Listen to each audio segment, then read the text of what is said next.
technical difficulties, but we are back. And I'm Kurt Owens, president of Milwaukee Declaration. I'm joined here by other pastors of the Milwaukee Declaration. We have Pastor Matt Erickson of Eastbrook Church. We have Pastor Kurt Boyd of Way and the Truth. We have Pastor Peter Borg of Eastbrook Church. We have Pastor Jay English of Parklawn Assembly of God.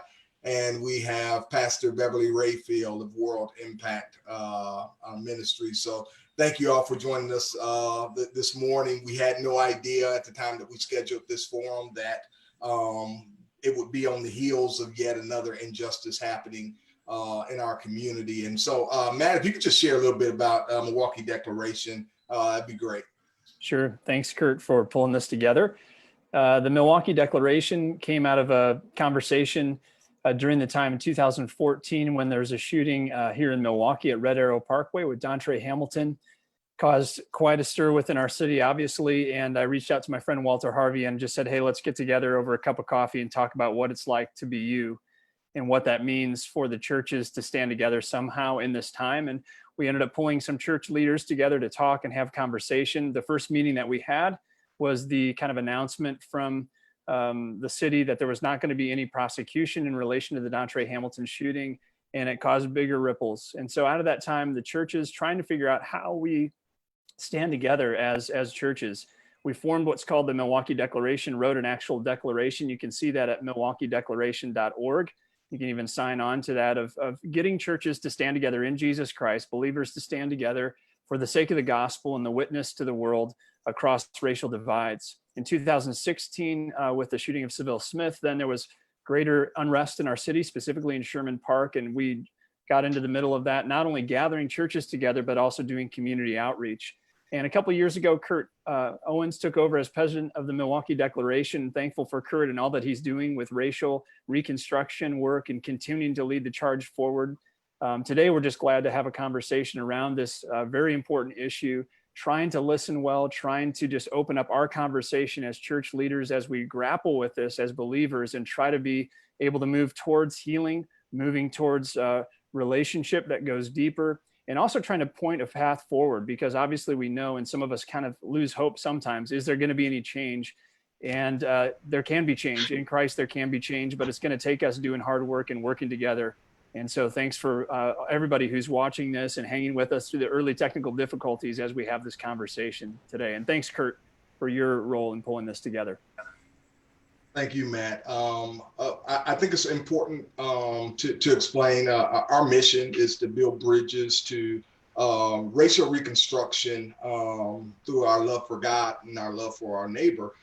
We use the term racial reconstruction at the Milwaukee Declaration as opposed to racial reconciliation, simply because there's really never been a time in history in America where there's been peace between the Black and white community. There has been individualized relationships that's been peaceful, but just the overall dynamic of the Black and white community there's never been a time of peace in our history. And so we use the term reconstruction, essentially just changing our mindset of what race means to each individual.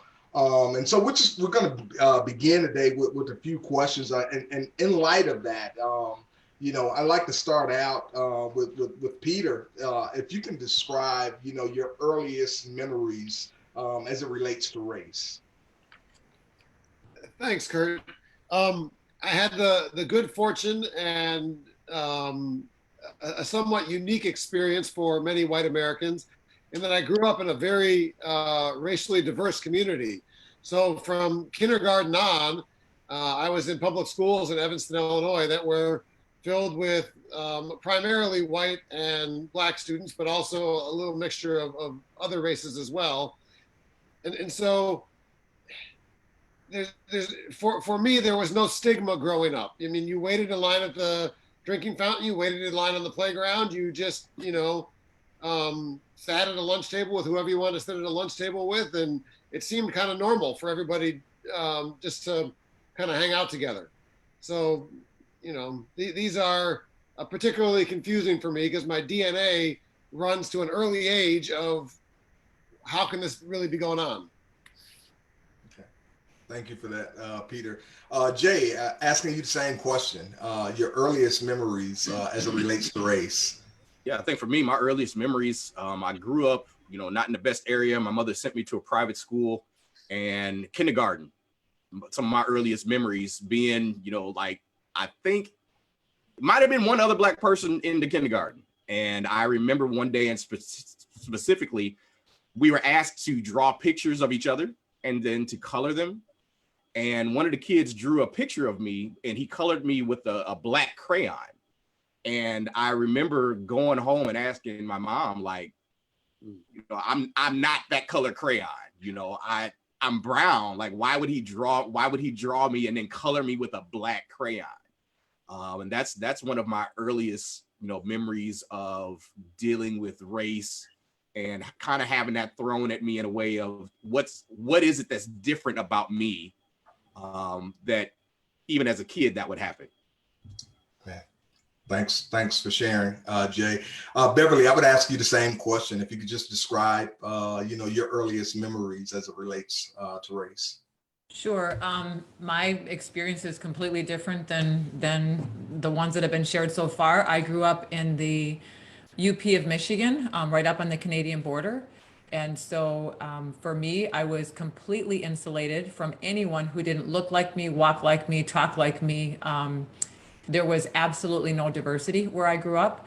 And not that that's a bad thing. When I say I was insulated, because it was all people that looked like me, we just, race and racism was not something that I was uniquely insulated from it. It was something that I did not grow up with an awareness of.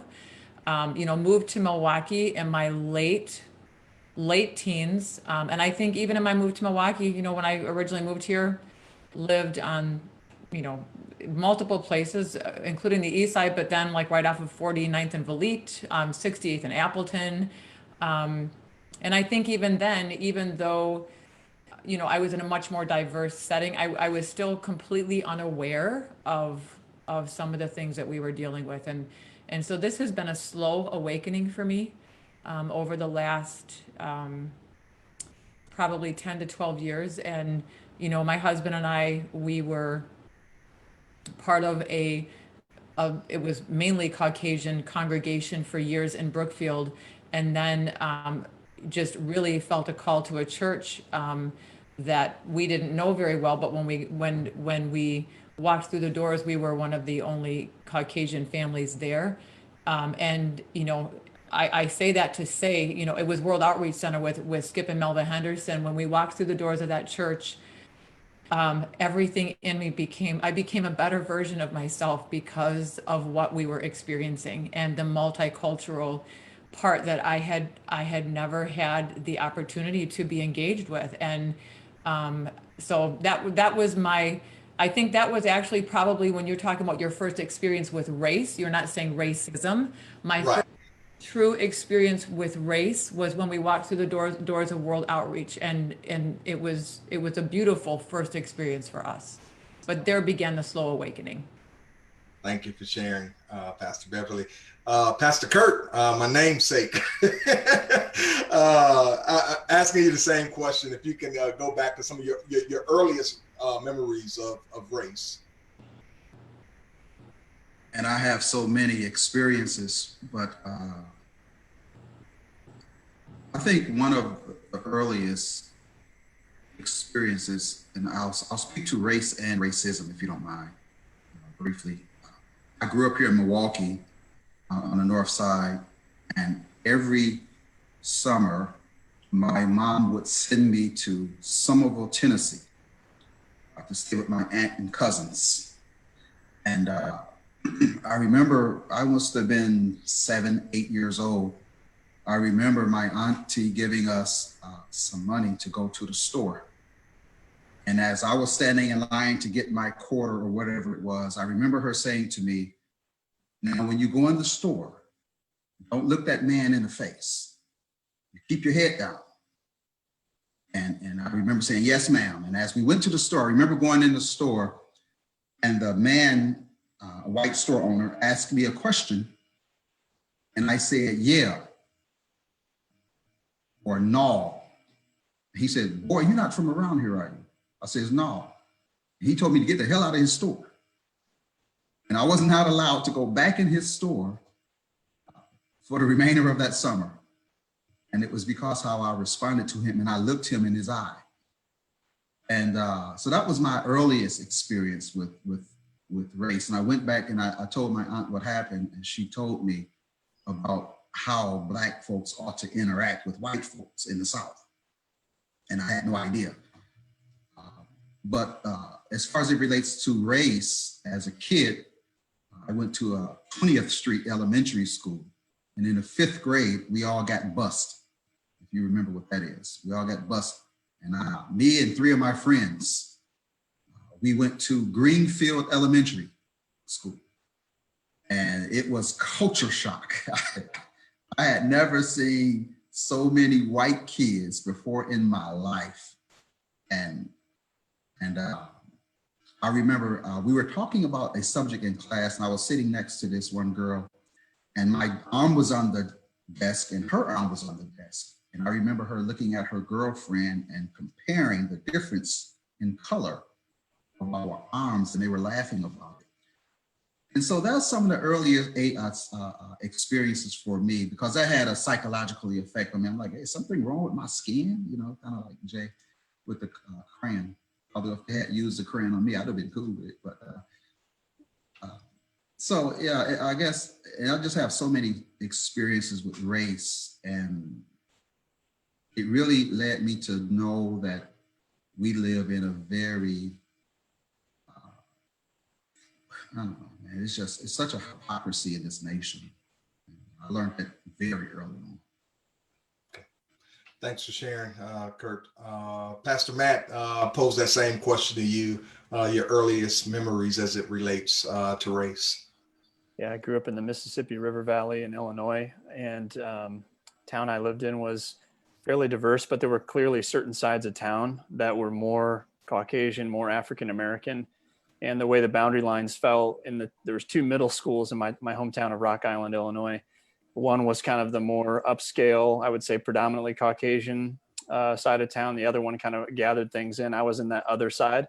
And I remember being in track practice after middle school. And this was, we're just sent to do a long run by our track long distance coach, and very diverse group of folks on the team. And so one of my friends, Dwayne, led the group about where we were going to go. And the pathway took us past his home, which was sort of subsidized housing, and kind of went down into parts of the city that I really had never really been to.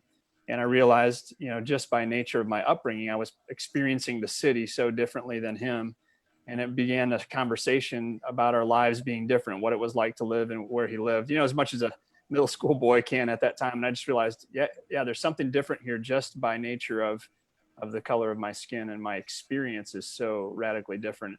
I don't think I really engaged with it till a lot later in a more deep way, but that was the beginnings for me. Okay, thanks again for sharing, Matt. As I reflect back, I think for me it probably goes back to kindergarten. I was at Hopkins Street Elementary School, so it started at home with my dad. Being born and raised during the Jim Crow era, so how his experience with white America, he shared that with his children. But for me, it was also something that was reinvigorated as I went to school, because I remember sitting in front of the TV, and they're showing us the civil rights movement, and I'm watching dogs bite people who look like me. I'm watching people who look like me get sprayed with hoses. It blows my mind that you would show that to a kid, but so early on, my thought process with race was, I knew I was not equal to white people. I just early on, I had that mindset that I was less than. It was ingrained in me. Again, from my dad. Not that my dad was doing anything wrong. He was giving me what was given to him in his experience. But my earliest my earliest thoughts or experience with race was like I knew that I was less than. And so this leads us to our next question. And Matt, I'm going to start with you again. It's like I guess the question is, this goes back to that Reconstruction mindset. How and when did your perceptions change in regards to race? Yeah, I think probably for me, I mean, I became a Christian near the end of high school. So my journey of like growing in Christ kind of got filtered together with some of these conversations. In college, I served at Olive Branch homeless shelter downtown Chicago, and that really opened my eyes a lot, I would say, to issues of poverty as well as issues of race.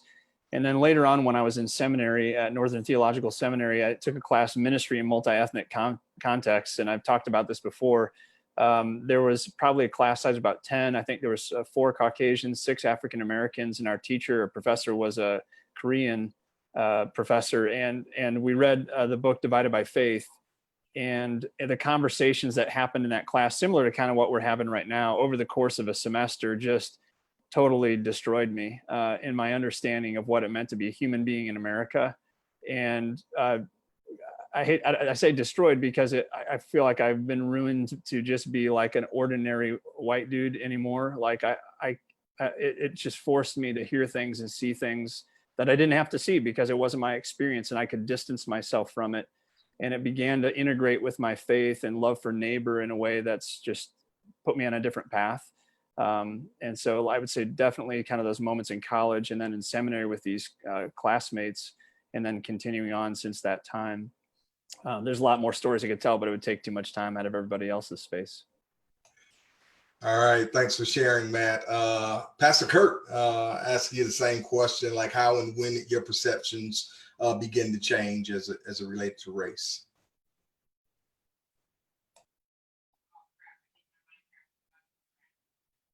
Well, I think one of the, I had an epiphany during the Rodney King beating.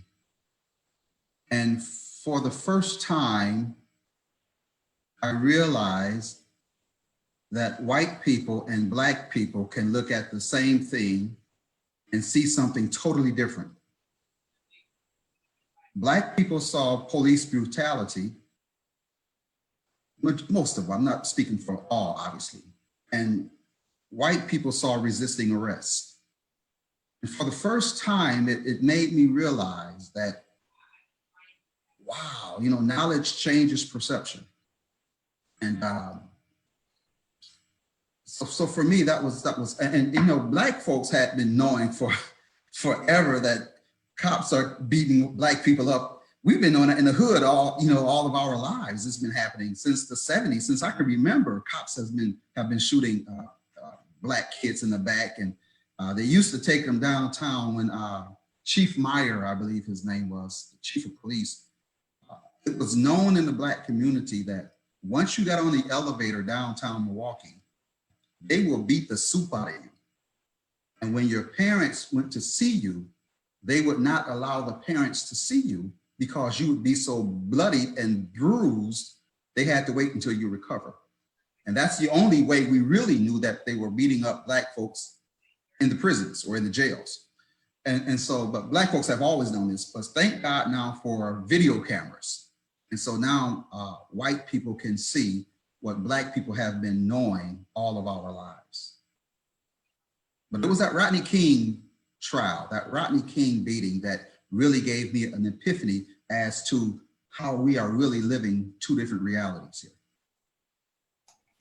Thanks for sharing, Kurt. Beverly, going to pose that question over to you. How and when did your perceptions change regarding race? I think I referred earlier to the fact that it has been a slow awakening for me, and it's been progressive in phases. And so I'll go back to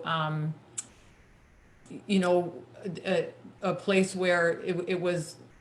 I just stood watching the news, and I just remember standing in my living room with my boys sitting in the same room with me and watching what was unfolding in front of me on the television screen. And just horrified beyond belief at what I was seeing and understanding for the first time what I was actually seeing.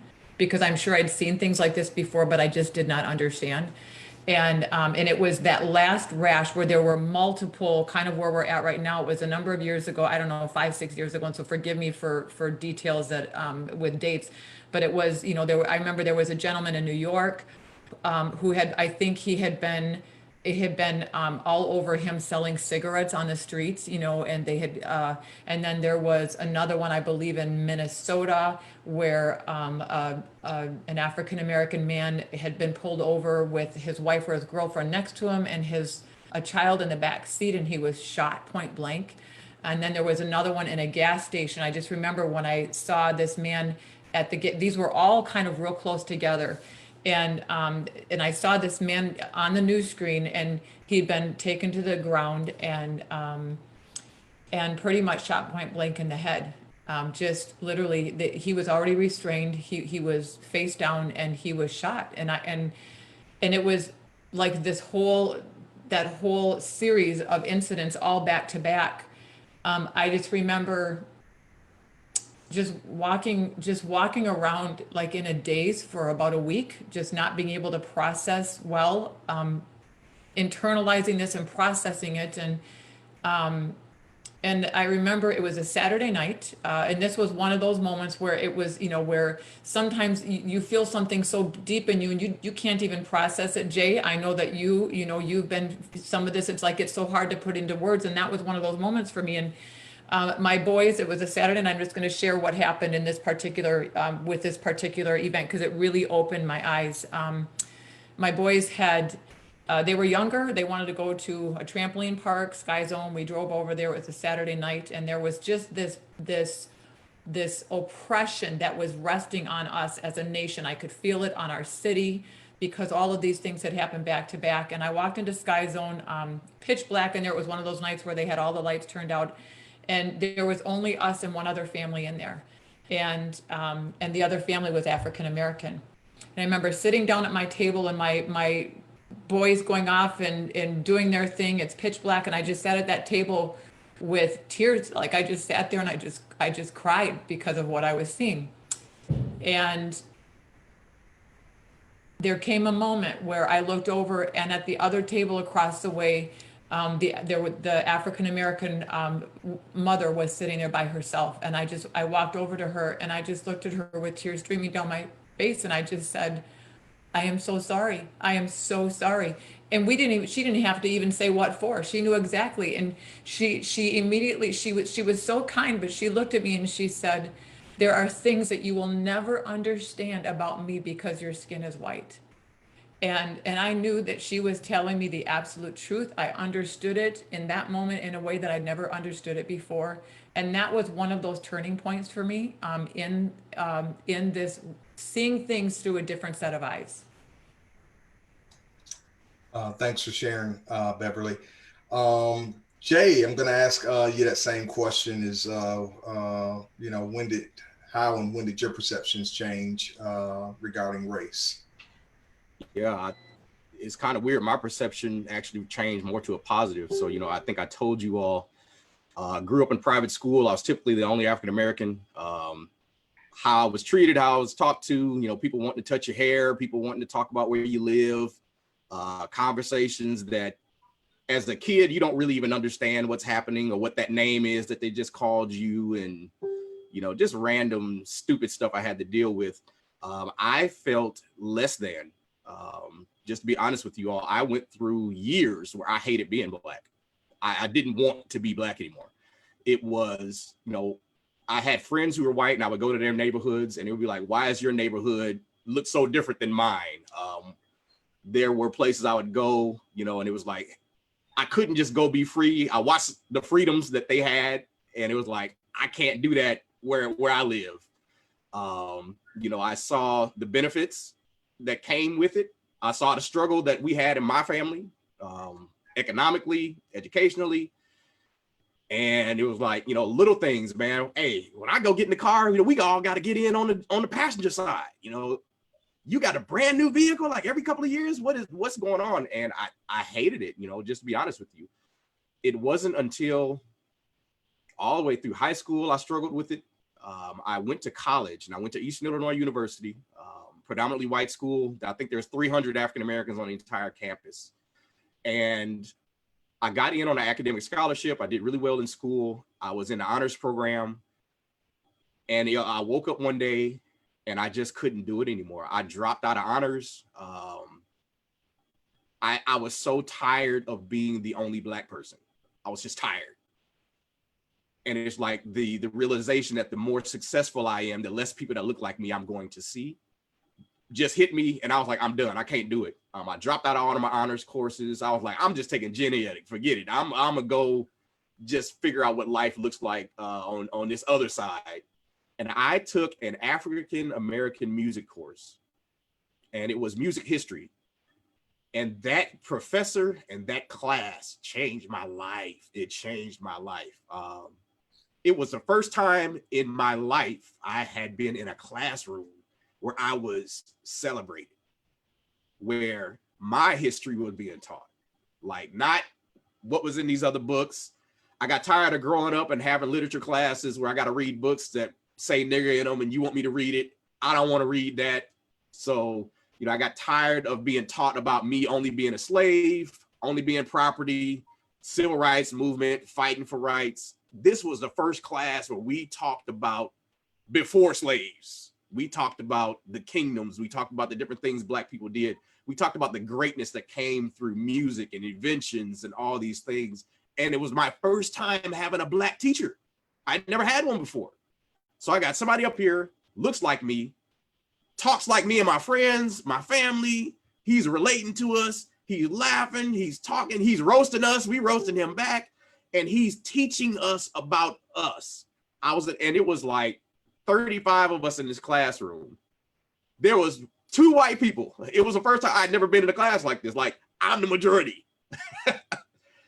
We became a family in that classroom. Because even though many of my classmates had been in predominantly African-American classes, they had never had a class that solely focused on the positives of being Black. And it changed everything for me that one semester. It made me look at myself different. It made me look at my friends different. It made me view Blackness, my culture, what I could be, to stop being ashamed of that. And to feel more confident in who I was. I'm still friends with people I was in that class with to this day, and it's 20-something years later. We still talk because we hadn't experienced anything like that before. So, when I say something that changed me, that experience, it changed me. I hate the fact that I had to drop out of something to get it. I wasn't going to have that experience in my honors courses. I wasn't going to. They were not going to talk about African-American anything. So, that was my experience. That was where I really see a change in how I viewed myself and how I viewed the education system and how I feel like that gears us towards me personally, feeling like I don't belong, I don't fit in, I'm not good enough, my people don't make anything, we don't do anything. And then that led to my white friends and family feeling the same way. Not purposely, but indirectly. What has Black people done? You've just been slaves. We don't know what you've done. We don't know your value. We don't know your worth. And not because of racism, I want to treat you bad, but just subconsciously, I just don't value you the same. Thanks for sharing, Jay. Peter, I'm going to pose that same question to you. How and when did your perceptions change as it relates to race? Sure. So unlike many others where there's stark things, I grew up in this really diverse public school system. And every year you got older, you could clearly see the tables in the lunchroom voluntarily becoming more and more and more segregated. So that by the time you're in high school, you're only sitting with people who look like you, even to the point where the Jewish students in my high school only sat with other Jewish students. And, if you're in a school play or if you're in class or if you're on a sports team, there's never any friction. There's camaraderie, there's enjoyment. but parties in high school were all segregated by race unless it's hosted at the school. Neighborhoods were very economically and therefore racially segregated in my community. And it just, there were different moments in college that caused me to want to better understand what was going on. Kurt Boyd, one of those was, I studied overseas in Great Britain, and back then, not every dorm room had a television. There was one television in a common room on every floor. And one day one of the British students came to my door, knocked on the door and said, "Come down here, see what's happening in your country." And there was live footage of what was going on with the LA riots. And everyone was asking me, "Why is this happening? We thought your country was so different." And here I am, a 20-year-old kid who had grown up in an area I thought that had things figured out pretty well because there wasn't violence like that, at a loss for any real substantive answer for why this is going on. And then my senior year, back in Champaign at University of Illinois, I was a history major, and so I purposed to take African-American history. It was 2 semesters, first semester, second semester. And early on in the first semester, as African-American female professor, we got into a conversation about institutional racism. And I intuitively accepted that it's true. But at one point I raised my hand and said, "I don't want that to be true of me. What do I need to do?" And the other students in the class said, "Well, then you need to fight against it. If you don't want that mantle to be true of you, then you need to dismantle what it is that's going on around in any circumstance you can." I was involved with InterVarsity Christian Fellowship in college, and my senior year, I was in a discipleship group, one staff person and myself and a couple other upperclassmen. And the staff person said, "What do you guys want to read?" And so I chose a book by John Stott that was called "Decisive Issues Facing Christians Today." And it talked about economic inequality between the Northern Hemisphere and the Southern Hemisphere. And it talked about racism and all this other stuff. And so I think for me, college was really the time when the stark realities of race and racial difference and racism in America kind of ran headlong into my faith. And I tried to clumsily put those two things together and figure out how to live a life that honors both of those realities, and the fact that what I see in scripture and what I see in American society diverged pretty starkly. So yeah, I think so. It was the years in college that really started opening my eyes and my heart to some deeper realities. Thanks for sharing, Peter. Even for myself, as I reflect back, I think when my mindset began to change, because I had this idea that again, it was ingrained in me that white people ain't gonna let you make it in this society, and so you gotta do what you gotta do off the grid. And so I spent a good number of years as a drug dealer. When I got tired of people shooting at me, I took a job making $7.50 an hour, and it was actually my boss, who was not a Christian. He showed me something that I had not seen. I mean, I didn't think it was possible for a white man to love on me, and his interest was to essentially change my life. So he took me from being a $7.50 delivery driver and made me a corporate executive, and to a point where I was overseeing 13 branches around the country. And again, it was just through that process that my mind began to change. And I'm like, well, you know what? There is some good white people in America. And I'm no longer going to just brush broad strokes on people. There's bad people, in the Black community. There's bad people in the white community. And I also understood there was good people in both communities. And so I just kind of put my focus on the good as opposed to the negative. And we are, just for the sake of time, I think as we move on, when you got a bunch of pastors on the forum. I understand where time goes, but I want to jump into some of the issues that's been transpiring over the last few weeks. Again, when we made the decision that we were going to have this forum, a couple of new issues have arisen, and so the next question was going to be your initial thoughts in regards to Ahmaud Arbery, but we actually have to add more to that now. We got the issue that happened in New York in the park where there's the woman that's making a frantic phone call on a black man.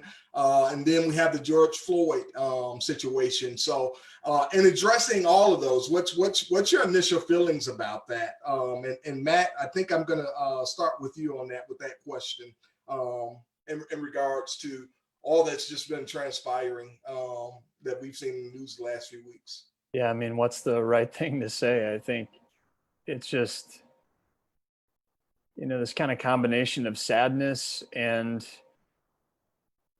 horror and not again.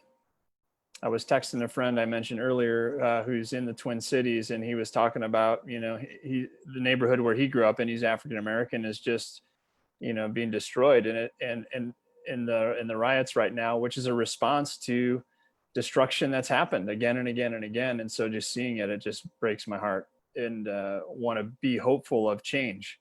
But sometimes it kind of takes the wind out of your sails. Thanks for that, Matt. I want to pose that same question to you, Kurt.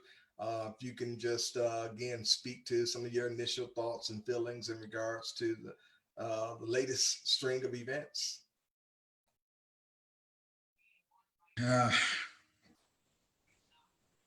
Speechless, man. I mean, in 2020, we're still fighting the same fight, fighting for freedoms that should be ours at birth. And to see that cop, with his knee on that guy's neck, after the pleas of, please, I can't breathe. And the guy the cop just so casually, literally just choked the life out of the guy. I mean, he's handcuffed. At least sit him up, put him in a squad car. But the casual way he went about doing it, with no remorse, no concern. I think the mayor of that city said he failed in the most human way possible, or something to that effect. And it was just horrifying to watch, to see a man dying right before your eyes. And the cops got fired, but that's not enough now. Those guys need to be indicted. And let me just say this too. I appreciate all of our white brothers and sisters on this phone call. I really do. I mean that sincerely. Obviously, there is a bunch of whites who march with Dr. King, thousands, who stands for justice. But I think as a church community, maybe I'm getting a little bit ahead of myself on next steps, but we really need to call out some of these white evangelicals that's sitting in these ivory pulpits. And this all started like with the Jerry Falwells and all of those guys. I don't want to start naming names, but we need to write letters to some of these white evangelicals and make them stand up and be accountable, have a voice in this thing, because it's not going to change until this church steps up and say something. Everybody know what black people are going to say, but we need our white brothers and sisters to stand up. And we're seeing that now. We're seeing a lot of outrage from the white community, and I applaud it. I welcome it, but it has to come from the preachers and the pastors of these white churches. They're going to have to stand up and say what's wrong and make a change. And so until that happens, if the church is silent, then I don't think anything is going to change. But those white evangelicals, these mega churches, the big ones that's on television, those guys are going to really have to get in the face of America and say, have a moral discord about what's going on. Thanks for sharing, Kurt. Beverly, I'm going to ask you that same question, just in regards to the latest string of events, from again the lady in the park to Ahmaud Arbery to George Floyd. You can speak to that. You know, I could give my initial thoughts, but it took me it that same weight, that hole in my chest has been there for a week until yesterday it began to alleviate as being able to process things coherently. You know, what I want to do, because, you know, Pastor Matt and Pastor Kurt, they both addressed some of these things that I'm already maneuvering through. And so I don't want to reiterate what's already been said, but I feel like it's key, and I may be jumping ahead too, but I want to make sure that I get this in before we close. It's key for people who look like me and walk like me and talk like me and live in my community to start asking the right questions. Not the normal questions that I get when stuff like this happens, which I'm not even going to get into that, because there's a certain series of questions that I find myself answering when I'm in discussions regarding race. But these are a couple questions that pertaining to these particular incidents that I want to speak right now to the people. You know, we are addressing two people groups here, and we can acknowledge that we are addressing the African Americans and the Blacks, and we are also addressing the Caucasians. And so this is something that I want to bring to my Caucasian brothers and sisters in Christ. And I want to put out some questions that I realize we need to be asking, whether we want to understand the answers or not. If we can't acknowledge racism, if we're not ready to acknowledge racism, can we at least acknowledge right from wrong? So that's a first step. Even if we can't acknowledge racism, can we acknowledge right from wrong? In regards to the Arbery shooting, can we ask ourselves the question, if we can't, you know, if we can't, again, acknowledge what we think we might be seeing, can we ask ourselves this question? If that had been a Caucasian young man that walked out of that house under construction and was running down the street, would he have been pursued by a truck with two men with loaded shotguns in the back of it? If he had been white, would the same thing had happened? I'm just asking questions here. I'm not going to answer them. I'm just asking. With the George Floyd, with what just happened here, if we cannot address this question with racism, because nobody knew the heart, and none of us can judge the heart of the man who took his life, can we at least acknowledge that it was a gross misuse of power, and a man lost his life over it? So these are just questions. These are things that I want to bring to my community and say, can we at least start asking these questions and having the conversation around these questions? That's it. Thank you, Pastor Beverly. Jay, I'm going to pose that same question to you, just in light of all of the other events that have taken place. Just what's been some of your initial thoughts? Anger, honestly, anger, frustration. And then I think when I saw the George Floyd, I was already on the brink with the others, with the Breonna Taylor shooting, that was added in there. When I watched the George Floyd thing, I think something broke kind of inside of me.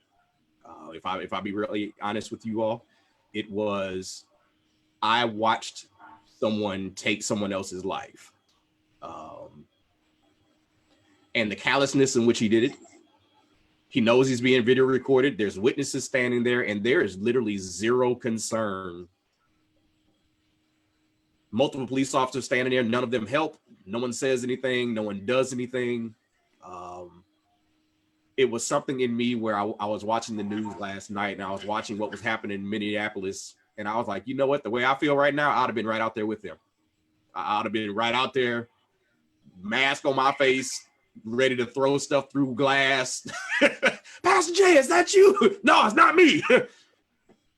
I would have been ready. Because something inside of me just said, if you can kill us in broad daylight with people watching, with zero cares, why should I care? That's my initial feeling that I have to wrestle with and fight against as a Christian, as a pastor. But that was my initial gut level feeling is you're not going to understand until we tear something apart because you're killing us, literally killing us, and don't care. Pastor Jay, appreciate your honesty in which you speak. Thanks for sharing. Pastor Peter, I'm going to pose that same question to you, just in light of all that's transpired. What are some of your initial thoughts? Sheer exhaustion, hopelessness, anger, hatred, quite frankly, to the white Christians in this country who don't give a damn. It's the unofficial mechanism by which to judge this. But if I look at who posts what on Facebook and who responds to what I post on Facebook, nobody I either know or assume to be a Republican has posted a single thing or responded to anything I've posted. And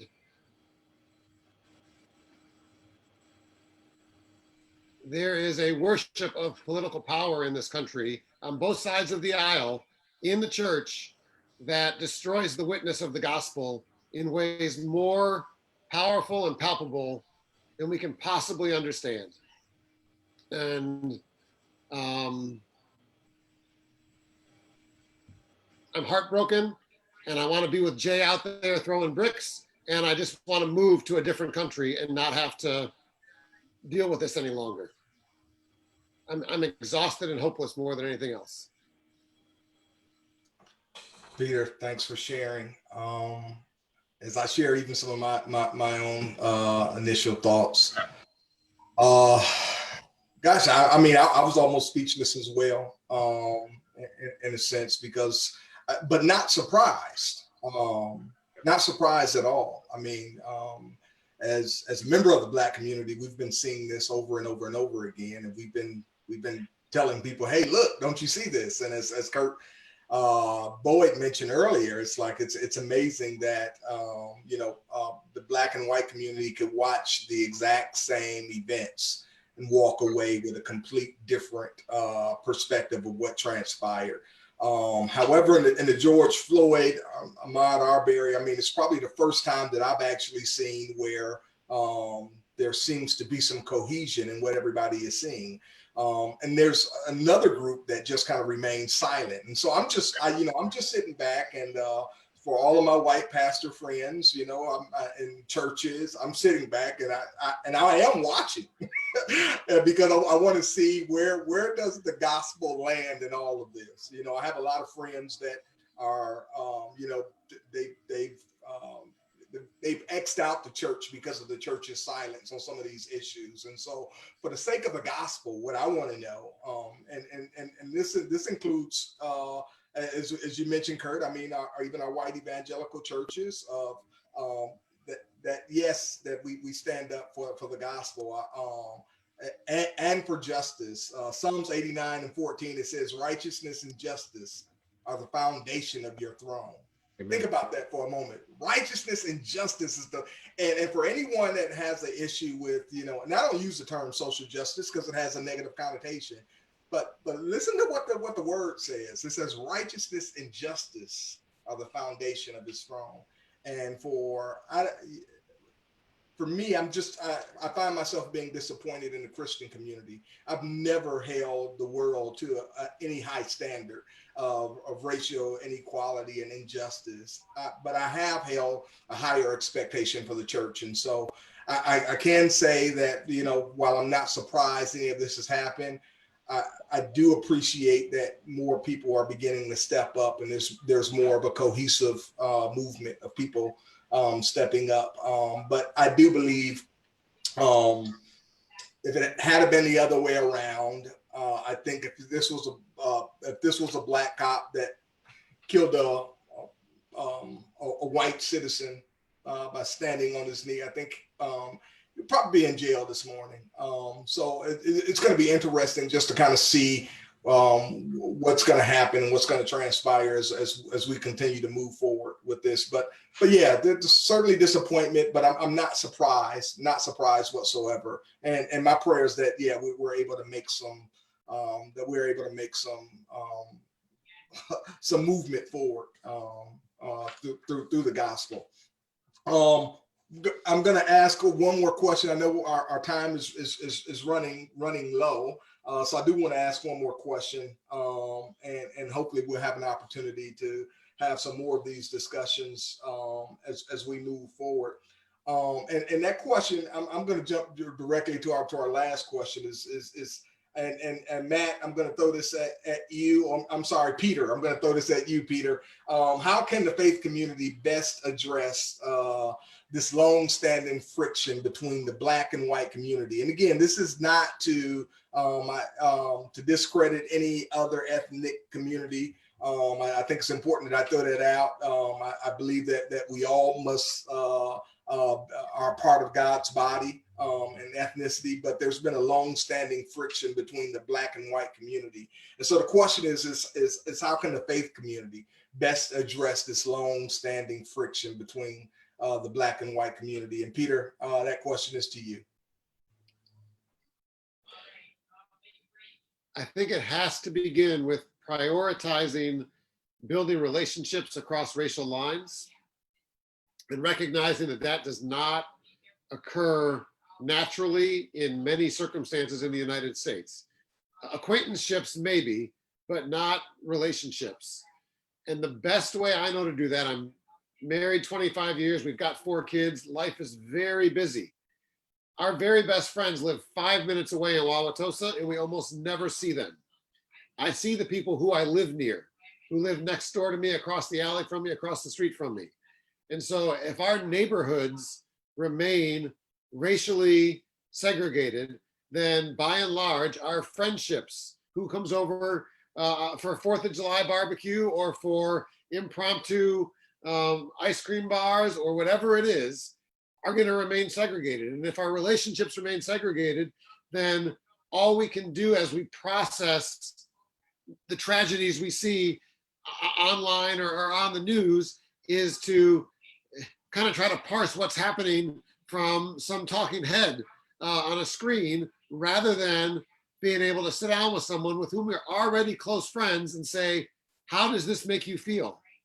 How does this make you see me? What do I need to do in my life from your perspective so that there's a slightly less chance that this ever happens again?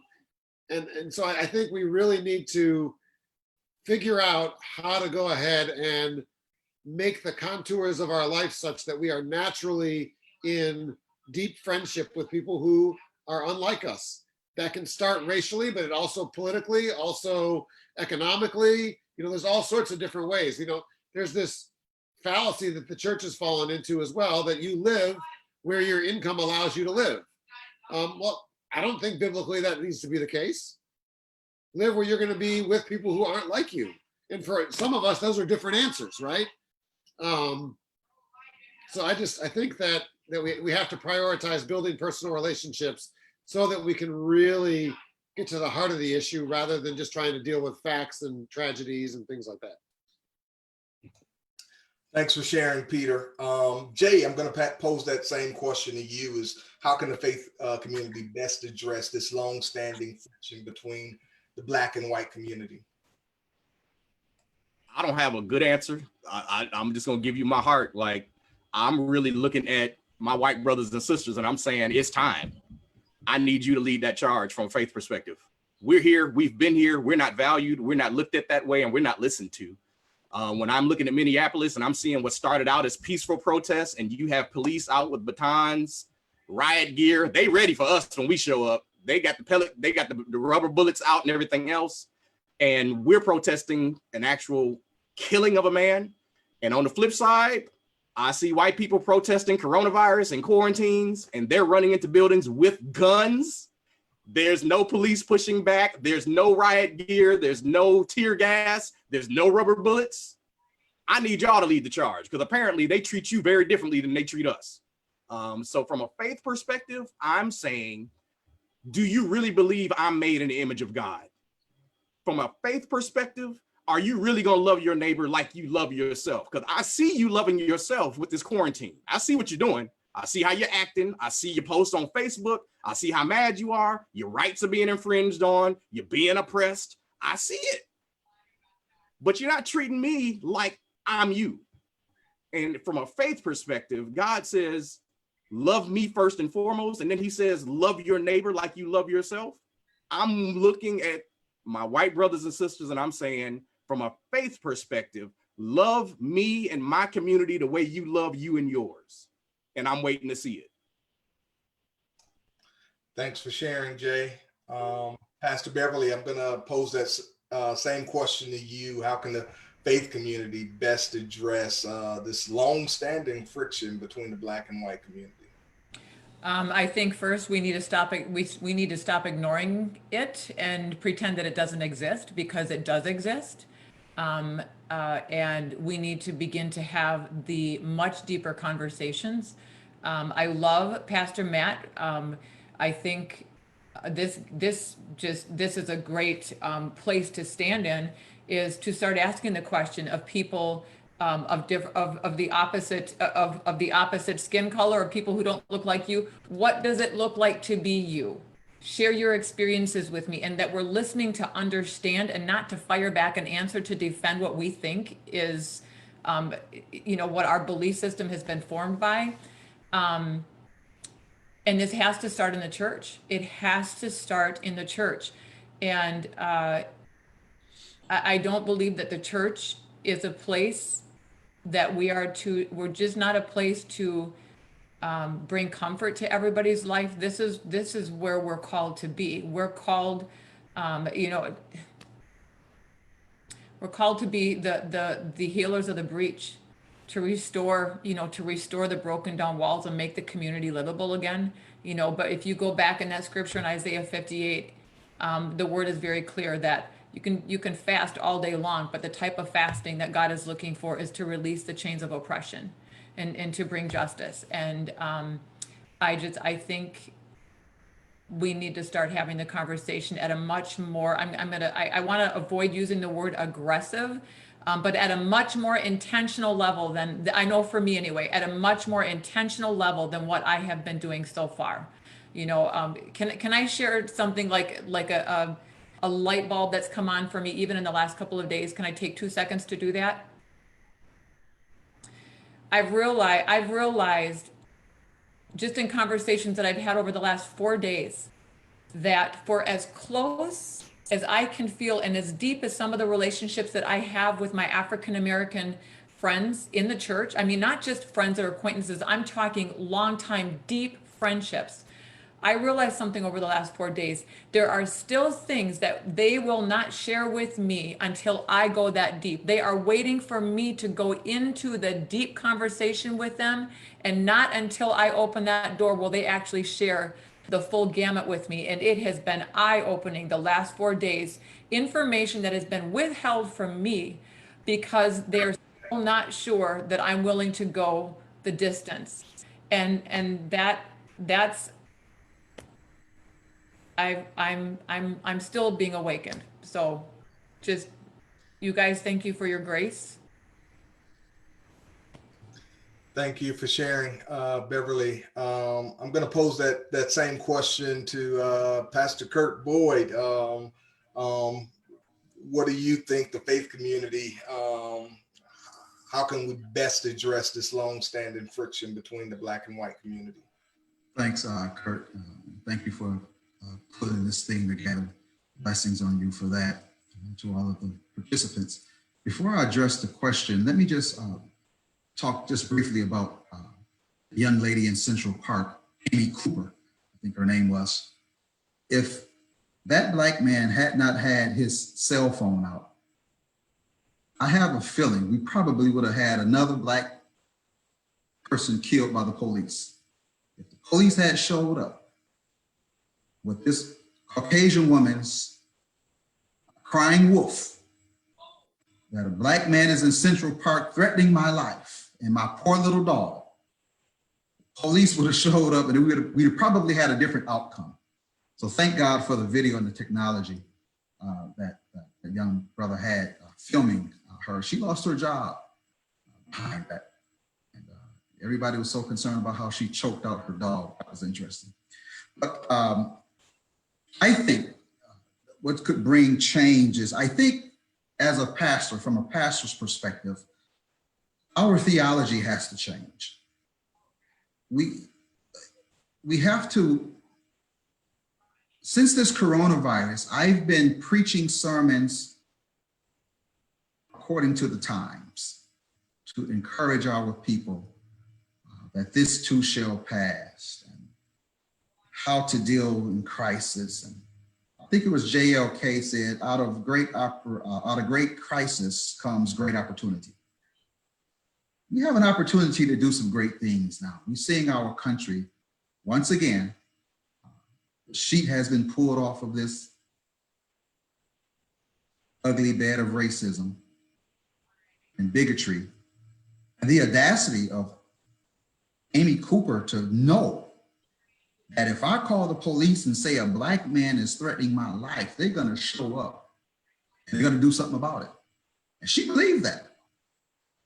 And that's what we're dealing with. So our hermeneutics, everything we're doing as pastors from a pulpit, all of that is going to have to change. And we're going to have to speak truth to power. We have to not necessarily change our sermons or change our message, but we do have to change the method in which we deliver those messages. They're going to have to be pertinent to the times. We're going to have to talk about, I can't stand this word political correctness. I mean, that and political correctness and this term, the new normal, I just don't accept the new normal. I will not accept that term, that this is the new normal. And so I think our preaching has got to change from a pastor's point of view. And I love this declaration group. This is idea. This is where it needs to be. And to Peter's point, if we can stick with this thing and get back to the neighborhood sessions that we were doing, perhaps promote that in our neighborhoods and make that a driving force for a season to be a better neighbor. Knowledge changes perception. People are fearful of one another, of different races and different cultures. But if we sit down and share a hot dog and a Coke, you'd be surprised at how those barriers can be broken. But I think it has to start with pastors from the pulpit. We have to preach according to the times. All right, Kurt, thank you for sharing. I'm going to pose that question to Pastor Matt. Same question is, how can the faith community best address this long-term friction between the Black and white community? Thanks, Kurt. I think a big part of it is personal relationships. Peter's talked about that. Kurt just talked about it. Beverly's talked about it. I think understanding each other, learning how to listen, and it's gonna make a huge difference if we can try to get inside of each other's experiences and to really love our neighbor as ourselves. It takes on a new level of importance, I think, in the middle of this. So I don't want to downplay that at all. I also agree with Kurt that I think there's some theological assumptions at play in the church in North America that we just have to call out as antithetical to the gospel. The homogeneous unit principle upon which a lot of church growth was built, attract people who are like each other to grow the church, is antithetical to the gospel. There was not anything like that. In fact, the message of Ephesians is that we're one new humanity across many different places together at the same time. And so I think that's incredibly important. And I also hear Jay's charge. I mean, I think for us who are Caucasians, we have to realize that we have a position of power, whether we want it or not, and we have to steward that well. In this moment, we have to be the ones who are willing to say, yes, I'm going to put my neck on the line. I'm going to get uncomfortable, and I'm going to step inside and be a voice as much as I can as a listener for the sake of this cause. And I don't think we know what that means always, but I think we have to be willing to do that. And it's not easy, but the sacrifices we make are so small compared to the realities our African American brothers and sisters are living with every day. Galatians 6:2 says, bear one another's burdens, and in doing so, you will fulfill the law of Christ. We have to realize that if it was our brothers or our sisters or our kids that were dealing with these challenges, we would be responding differently than we are because we're reading it on the news and it doesn't feel like it impacts us. We've got to change. We've got to love our neighbors at a new level as part of the body of Christ and stepping forward with righteousness and justice. Thanks for sharing, Pastor Matt. That question for me is one that I've played with, and even my own mindset. And I think one of the biggest things is and I just echo what many of you have already said is relationships. It's very hard to have empathy for the Black community if you don't know anybody that's Black. It's very difficult to have empathy for the Latino community if you don't have any Latino friends. And I'm talking about being in real, true, authentic relationships.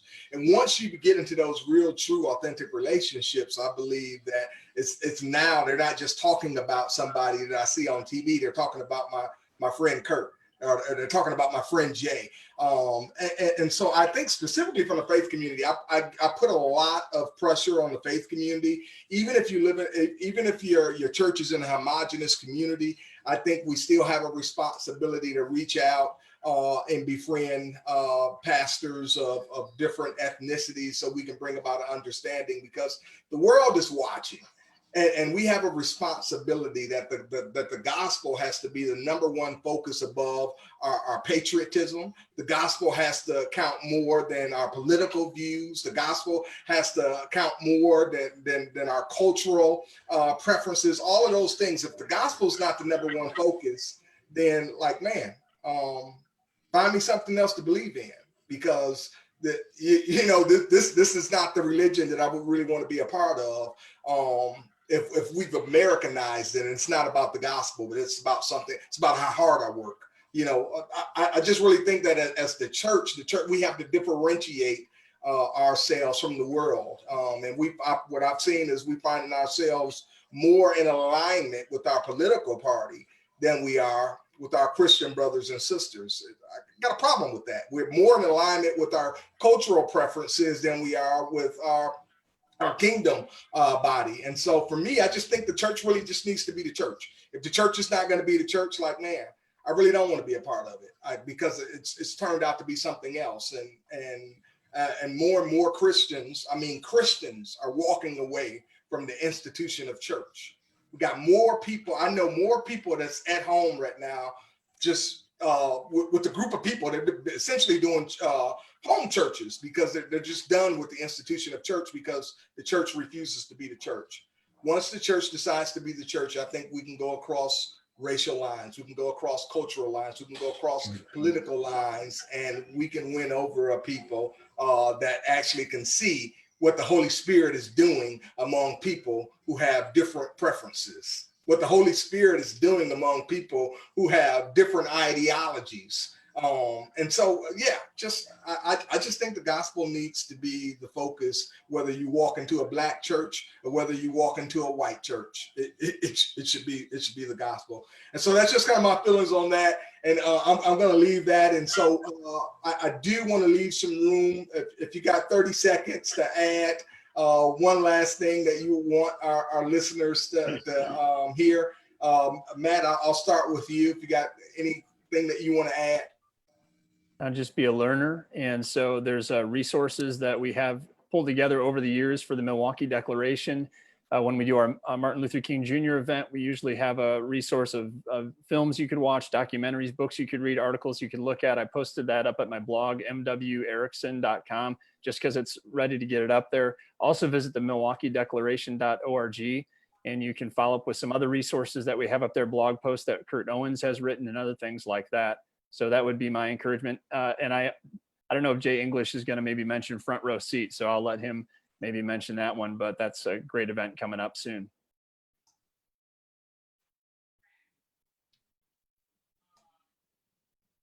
Well, I'll speak real quick. For our listeners, the MKE Declaration is, we're really diverse, Black and white, but we are missing out on our Hispanic brothers and sisters in the city, our Asian brothers and sisters in the city, our Native American brothers and sisters in the city. And so if you are a listener who's a pastor of a church with primarily a congregation made up of those folks, or if you are a parishioner whose pastor is not able to listen to this, we want you around the table with us.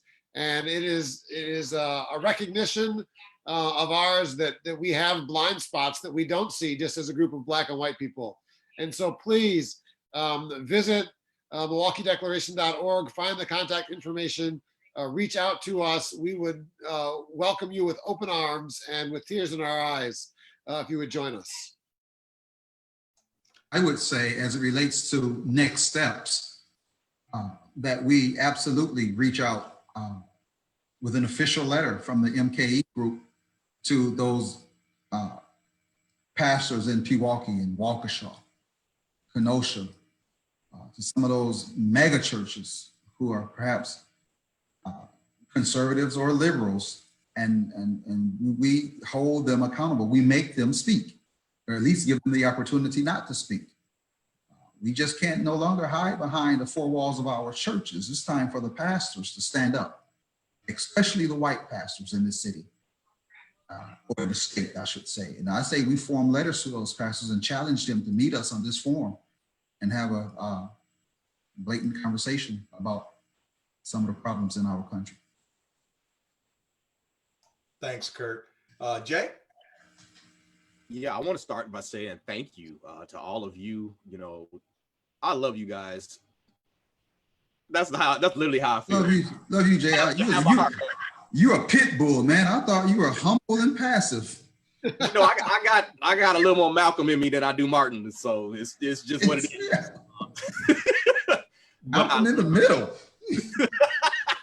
I love you guys. You know, I wanted to say thank you, Pastor Matt, Peter, Beverly, for the work that you do and for the integrity that you live it out with. That has always meant the world to me. It's noticed, it is seen, it's recognized, and I thank you for what you're doing. Pastor Kurt, I thank you for this opportunity, for just having us on here to be able to have these discussions. I think that we have to collectively decide how we move forward. What does that look like? How do you have demonstrations? Obviously, we're churches, so it has to be anti-violence. It has to be, but at the same time, we have to get out and do something as well. It can't just be conversations. I feel like there has to be some action behind this of what do we do? How do we make ourselves seen? And I believe right now in this climate that we're in, with technology being the way that it is, why can we not organize something church-wide, nationwide, where we all elect to do something specifically at a certain place, certain time, whether that's a certain movement, I don't know. I think those are conversations we can have. And with our collective resources and the people that we know, could we do something that makes the world stop and look and say, those Christians are actually serious about coming together right now. And they really want change to happen, where it's every shade, it's every color. It is respectful, but it is very much felt and understood that we're tired and we demand change at this point. And I believe we as churches can absolutely do that. So again, I say thank you to all of you just for this opportunity. Thank you, Jay. Pastor Beverly. I agreed with everything Pastor Jay just said. I would encourage the body of Christ not to wait until we can all come together, but to start the conversation now. And I know that this conversation goes both ways, that you know, and I'm speaking to myself, and I've already started, but calling my African American friends and brothers and sisters in Christ and asking the question that Matt started this out with: what is it like to be you? And you know, this conversation, I've had it prior to all of this in different ways, but the conversation just became much deeper over the last week, and actually recognizing that for as deep as I thought I was in some of these conversations with some of my very close friends, there were still places they were protecting me because they weren't sure if I was ready to go deeper. And that has been very eye-opening for me, that there were still things that they withheld from me I think is a protection to not want to hurt me. And so I just want to encourage people to not wait in a building with a group to start the conversation. Call someone you care about that you feel like you are already close with and say, what does it feel like to be you? And be ready for the conversation to go both ways. In these conversations, it's not me just asking my African American friends, what does it feel like to be you? We get to share experiences. And that's why this relationship is so essential, because no one has this 100% perfected view of what this looks like. We need each other. We need each other. And so that's all. I'll end with that. Okay, all right. Again, when you got pastors, we can get along with it now. We ain't even got a mic. Let me just share. Let me just share before you share your last thoughts. Let me just share something with the group real quickly. Yes, I think it's very important for people to know that we as a group, part of Milwaukee Declaration, we're a really close group. I think one of the biggest things that we've gotten out of being a part of the Milwaukee Declaration is the relationships that we've been able to build across racial lines. And I don't think maybe that would have happened if we had not had the platform in the Milwaukee Declaration where we could actually learn from one another and get some understanding with one another. So it's really important for us to put this forum together and without the worry of anybody saying anything wrong, because I trust my life and all of my white brothers and sisters' hands that's on this forum right now. And I can say the same thing for the brothers. And so I just think that's really important. And I would love to see more of that. And so my encouragement is, I kind of echo Peter, is like, if you don't have a platform or you're part of a homogenous church and you want to begin to have build some relationships with people across ethnic lines, we invite you to be a part of the Milwaukee Declaration. And so you can visit us at milwaukeedeclaration.org and reach out. We are welcoming people of all ethnicities just to be a part of the conversation, because one of the things I always say, we've heard the white voice, we've heard the minority voice. The voice that we have not heard is the unified voice. And so we want to represent the unified voice, in Christ at the end of the day. And so again, I love all of you guys. I thank you guys for being a part of this, taking some time out of your day to share. There's one other thing that I just want to throw out there before we get out of here. Our brothers and sisters over at Basics, they'll be having what they call front row seat, where if you want to be part of the conversation and maybe you haven't taken that step, and maybe you don't have any black friends, maybe you don't have any white friends, maybe you don't have any Latino friends, whatever the case may be, front row seat is a great way for you to take that first step. It's just an opportunity to bring understanding and learning across racial lines. And the next one is going to be held, Jay, I'll let you give us that information. The next one's going to be held at Parkline, I believe. Absolutely. So it'll be June the 11th, and we're actually doing everything online. It is a registration only event. We'll be doing it via Zoom. So if you're interested in having conversations like we did today, but actually in groups with other people that are coming from other areas and neighborhoods, please register. You can go to Front Row Seat Milwaukee. You can look that up on Google. I also post that on the Facebook page, on the Parkland Assembly of God page, and in other areas you'll see that. You want to register. It's a free event, and it's absolutely wonderful. Come out, share your experiences, things you learned. It's a safe place to ask questions, things that maybe you felt like you couldn't ask or didn't understand or want more clarity on. That's exactly what it's here for. And I feel like this is how we build relationships, so that you can see a face and a name as opposed to a number and a statistics on TV. Again, thanks for sharing. Thank everyone for joining us on the broadcast today. We hope to continue to lead the conversation and have more as we move in the future. Again, thank you for joining us. Thank you to all the panelists. Love you all, and we'll see you next time. Bless you all.